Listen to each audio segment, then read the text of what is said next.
Hello everyone, आज आम्ही निघालेलो आहोत संपूर्ण फॅमिलीसह एका सुंदर आणि निसर्गरम्य ठिकाणाला भेट देण्यासाठी.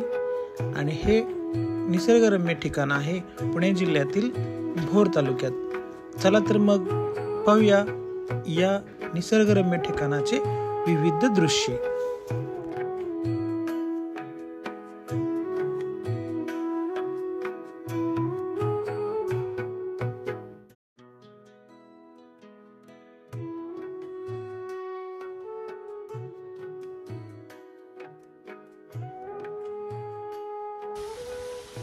उत्कृष्ट अशा पद्धतीने ही रचना केलेली आपल्या या ठिकाणी आहे. एक सुंदर व्ह्यू पुण्याच्या भोर तालुक्यातील एका निसर्गरम्य परिसराच्या जवळ वसलेले हे ठिकाण आहे, जे शहरी जीवनातून थोडासा विश्रांतीचा अनुभव घेण्यासाठी एक आदर्श मानले जाणारे ठिकाण आहे. आणि या ठिकाणाचा पर्यावरणाशी एक वेगळा असा संबंध आपल्याला या ठिकाणी सांगता येईल. ग्रामीण जीवनाचा अनुभव देण्यासाठी हे अतिशय प्रसिद्ध असं ठिकाण आहे. पर्यटकांना निसर्गाच्या सानिध्यात शांत आणि ताजेतवाने वातावरणामध्ये काही दिवस घालवण्याची संधी या वनसृष्टी अॅग्रो टुरिझमने दिलेली आहे. या टुरिझमची काही वैशिष्ट्ये आपल्याला सांगता येतील. आताच तुम्हाला मी दाखवल्याप्रमाणे ग्रामीण जीवनाचा या ठिकाणी अनुभव घेतलेला आहे. त्याचबरोबर पर्यटकांच्या जीवनशैलीचा आपल्याला त्या ठिकाणी अनुभव घेता येईल. शेतीची कामे कशी केली जातात, त्याचबरोबर मातीच्या घरामध्ये राहणे, ग्राम संस्कृतीची ओळख होणे, यासारख्या अनेक अनुभवांची आपल्याला या ठिकाणी मजा घेता येते. जेव्हा आम्ही घरातून निघालो तेव्हा कशा पद्धतीनं हे टुरिझम अॅग्रो टुरिझम असेल ही थोडीशी आम्ही चर्चा करत होतो. परंतु या ठिकाणी आल्यानंतर खरंच अनुभव अतिशय वेगळ्या प्रकारचा अनुभव आम्हाला आला. पाहताना अतिशय मनमोहक सुंदर असणार हे त्यांचं एंट्रन्स असेल, त्याचबरोबर इथे त्यांनी ज्या पद्धतीनं जी झाडांची जी काही बागांची जी काही सजावट केलेली आहे किंवा जी झाडांची जी रचना केलेली आहे ती अतिशय मनमोहक आहे. या ठिकाणी झोपड्यांमध्ये किंवा कुटिरांमध्ये राहण्याची सोय आहे, जिथे पर्यटकांना पारंपरिक ग्रामीण वस्तुशैलीत तयार केलेली काही निवासस्थाने आपल्याला वरती बॅक साईडला पाहायला मिळतील. त्याचबरोबर शेती आणि नैसर्गिक पर्यटन यामध्ये साधारणतः पर्यटकांना सेंद्रिय शेतीची सुद्धा माहिती मिळते, फळबागा कशा बनवाव्यात या संदर्भातली माहिती मिळते, विविध वनस्पती आणि औषधी वनस्पती यांचं सुद्धा निरीक्षण करता येतं. इथे खूप मोठा असा लॉन आहे, त्याचबरोबर स्विमिंग टँक आहे, जिथे खूप आपण खेळू शकतो. पारंपरिक लोककला, नृत्य, गाणी, विविध प्रकारचे खेळ जे की आम्ही खूप सारे आता खेळणार आहोत, यासारखे विविध सांस्कृतिक कार्यक्रम या ठिकाणी या टुरिझमच्या माध्यमातून आयोजित केले जातात. आणि हेच खऱ्या अर्थानं या पर्यटकांसाठी हे आकर्षणाचे केंद्रबिंदू असे ठरलेले हे ठिकाण निर्माण होत आहे. इथे साधारणतः वॉटर स्पोर्ट्स आणि साहसी क्रीडा ह्याच्या सुद्धा ऍक्टिव्हिटी चालतात. त्याचबरोबर हे जे ठिकाण आहे हे भोर तालुक्यातील महत्वाचं ठिकाण आहे, कारण आज शेजारीच एक भाटघर धरण आहे. त्याचबरोबर नेकलेस पॉइंट आहे, जो की मी उद्या त्या ठिकाणी जाऊन त्याचं चित्रीकरण करणार आहे आणि ते तुम्हाला मी याच व्हिडिओच्या माध्यमातून दाखवणार आहे. त्याचबरोबर ट्रेकिंग, सायकलिंग आणि पक्षी निरीक्षण यासारख्या साहसी क्रीडा प्रकार सुद्धा या ठिकाणी लोकप्रिय आहे. इथे आल्यानंतर बघा, या ठिकाणी पर्यटकांना पारंपरिक महाराष्ट्रीयन शुद्ध शाकाहारी जेवण तसंच मांसाहारी पण मिळतं, परंतु आता सध्या हा सीझन नाहीये, तर निश्चितपणाने या ठिकाणी यांचं जेवण सुद्धा अतिशय सुंदर आहे. त्यानंतर भोजन या ठिकाणी सेंद्रिय पद्धतीनं पिकवलेल्याच धान्यांपासून तयार केलेलं असतं. आणि खऱ्या अर्थानं वनसृष्टी अॅग्रो टुरिझम हे स्थानिक पर्यावरणाचे एक संरक्षण आणि पर्यटकांना शाश्वत पर्यटनाचा अनुभव देण्याच्या उद्देशाने चालवला जातो. या ठिकाणचे ओनर आहेत ते श्री पवार साहेब. यांच्याशी मी या संदर्भात खूप वेळ डिस्कशन पण केलं की हे पर्यटन केंद्र याचं प्रामुख्याने तुम्ही कशा पद्धतीने नियोजन आणि मेंटेनन्स करता, तर त्यांनी सुद्धा खूप सारी माहिती या ठिकाणी मला सांगितलेली आहे. खरोखरच या ठिकाणी आल्यानंतर एक निसर्गाचा वेगळा अनुभव की जो शहरामध्ये आपल्याला सहसा पाहायला मिळत नाही, तो या ठिकाणी पाहायला मिळाला. निश्चितपणाने हे 2 दिवस खूप आनंदात मजेत गेले. हाच अनुभव या ठिकाणी मला सांगता येईल.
नदीच्या बॅक साईडला असणाऱ्या सुप्रसिद्ध नेकलेस पॉइंटला भेट देण्यासाठी.